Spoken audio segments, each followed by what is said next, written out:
Greetings, everyone. Welcome to the wonderful world of web design. Glad everybody could be here, and let's go ahead and jump in. There's a lot we got to cover this week, and just want to make sure that we can get through all of it without tying up too much of your time. Okay, so let's start out with a kind of a general discussion on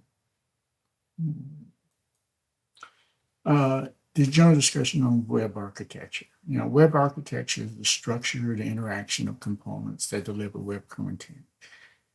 In our welcome video, I think I kind of mentioned that we're not going to be diving into the programming, but we will be looking at the various pieces and components, okay, that we're going to need to make up and create our website. So web architecture, structure, interaction, components, defines how clients and servers and databases and application program interface, how they work together in order to produce the website that we want. Ensure scalability, performance, and reliability communication over the internet. Must be able to build up, go up as far as scalability. We start here, but we need to increase our availability. Our performance, we need it to be good, we need it to be quick. And I'm using terms that I shouldn't use because they're nebulous, and we'll talk about that later. Okay. So scalability, performance, and reliability and communications are some of the areas that we're going to be delving into. Just one second. Let me slide something on here so I can see. Okay. So what we're basically showing here is the overview of a full stack web architecture. And when we say full stack, these are basically the main components that we have to deal with in order to put a website together. Now, don't freak out. Okay, we're not going to be using all of these. Okay, many of these sections or modules that we're going to be using that are already built into Node and Express, okay, that we'll be talking about a little later. But just want to kind of show you the gambit of a full stack where everything that we need to, in essence, put our website together. Yes, we will be hitting the client UI. Okay, we will be hitting databases. We will be hitting the back end layer. Okay, so some of these we definitely will be hitting. Others we're going to let the Node and Express kind of handle this stuff for us. We just wanted to just give you a picture, okay, of everything that's involved, and that we're not going to touch all of them, but we will touch some of these elements or some of these areas. Okay, components of web architecture. We have clients, servers, databases, and APIs. Clients are devices and browsers that send requests for web pages. Servers, machines, or Node and Express. Okay, Node and Express is a server substitute that we're going to be using rather than having a actual server mid-frame or computer in order to do it. We're going to be using Node. Databases, store, retrieve, manage data. APIs are interfaces that enable communication, data sharing that we may need. Front end, back end. Okay, the front end is the visible part of the website. That is where the user interfaces with whatever. One second. The front end is the visible part of the website that the user will normally interface with in their browser. The back end is the behind the scenes logic, the database operations, the server code. The client doesn't see that. The client will issue a request, and the response will come back. Another piece is HTTP, Hypertext Transfer Protocol. This is the protocol that's used for all web communication over the internet. It is a standard. We'll be getting some into what the protocol basically encompasses, But again, this is one of those pieces that we use. Okay, we use it rather than try to create it. Request and response. The basic cycle of everything we're going to do is that we're going to have a client that gives us a request and a server that gives us a response.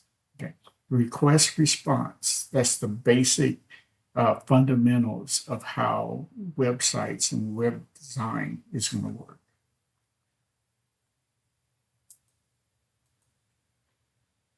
Static versus dynamic content. Static content is basically HTML. Okay, same content, same for every user. If you think about a www.example.com and an about page. About page tells us about the particular page we're looking at. That is content. It's not changed. It doesn't use any databases. It doesn't use any APIs. It's just a page that has static information. Okay, doesn't move. Okay, look and feel, no matter who's actually coming and looking at that particular page, it always looks the same.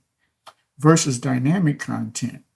Okay, versus dynamic content, in this particular case, depending on what you're requesting, okay, you'll get a different response back, okay, from the server. So this is where you requested that you want to update, you wanted to check security from a sign-in that you just did. Okay, so you'll send that in, and based on that, you'll get a response back. Yes, you're signed in okay. No, you're not signed in okay. Okay, but based on what you're requesting, the response is going to be different versus static, where that response is going to be the same regardless.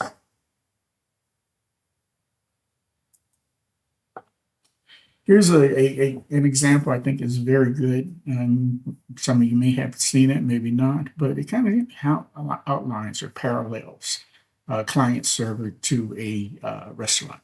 Okay, so here we have a client. Okay, a client is our customer. The client, like a customer in a restaurant, makes a request. I'm ordering a meal. I want me a big juicy cheeseburger.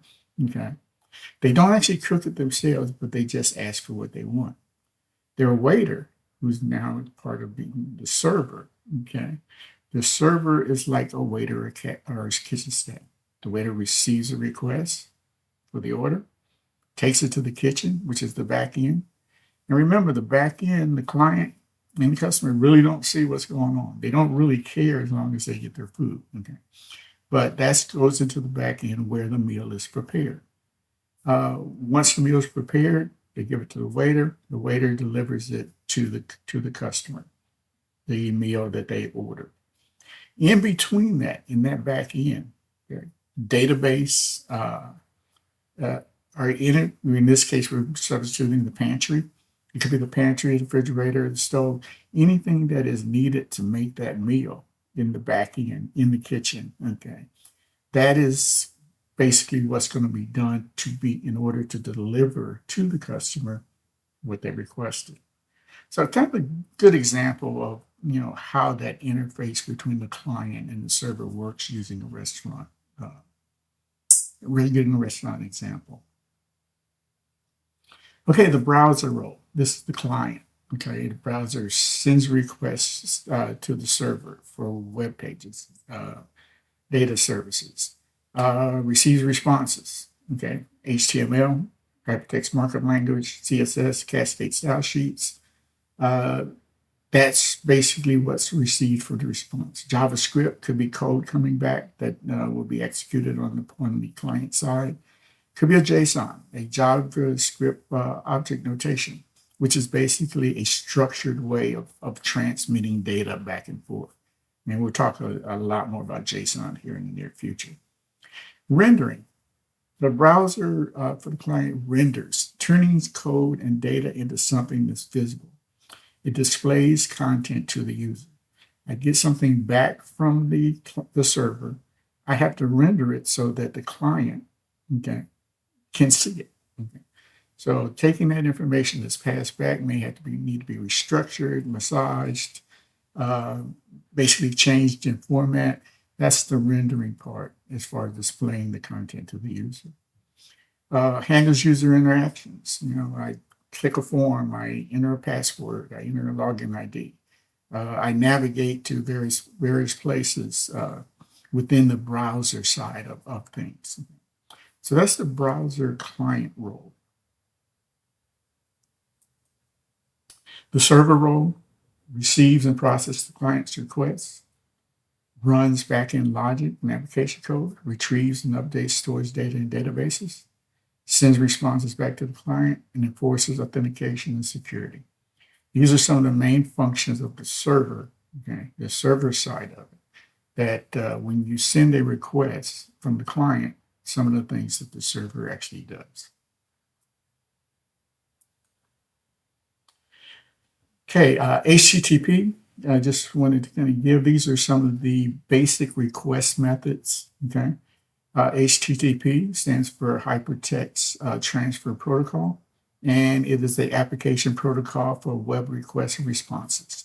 This is how one website or the client interfaces with the server. Okay, when websites talk to each other, okay, they use HTTP. They use the Hypertext Transfer Protocol.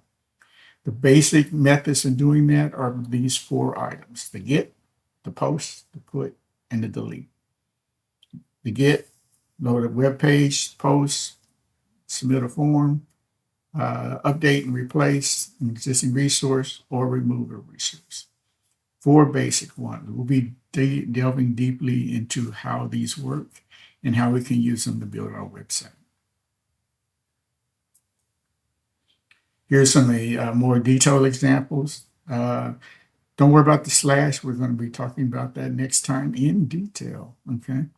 But we have the get, we can fetch a home page, post, we can send the login information, put, update a user profile, or delete, remove a post.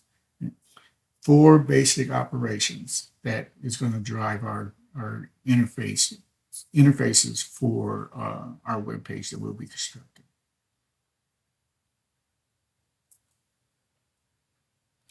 Okay, so what happens when you click on a URL? Okay, so this is a just kind of overview of something that you probably will need to know, not necessarily for the Node and Express, but in general to have that knowledge of how things work.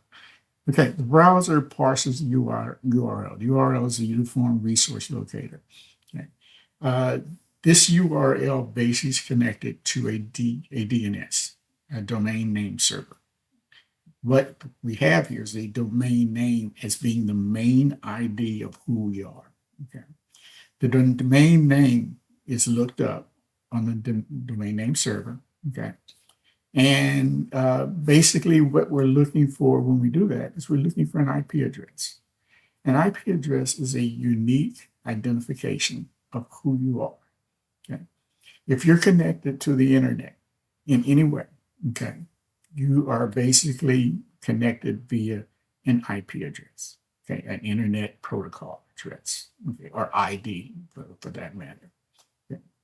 That internet protocol, okay, ID, all right, is basically coming from your internet provider. Okay, whenever you get a new computer and you're getting on the web, okay, you have to go to an internet provider. That internet provider is providing you a unique ID that identifies you. Once you have that ID, okay, and you have the information you want to send, okay, across the internet, that's where TCP comes in, it's Transmission Control Protocol. And it's a connection that established between here I am on my computer, here's where I want to send the information. Okay, so that transfer protocol lets me send information from here to there.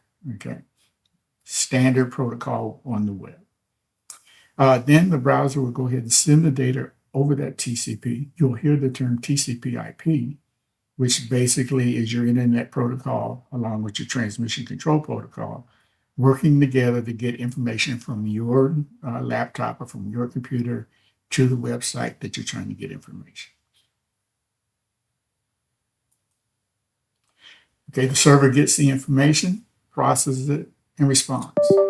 The browser receives HTML, CSS, JS.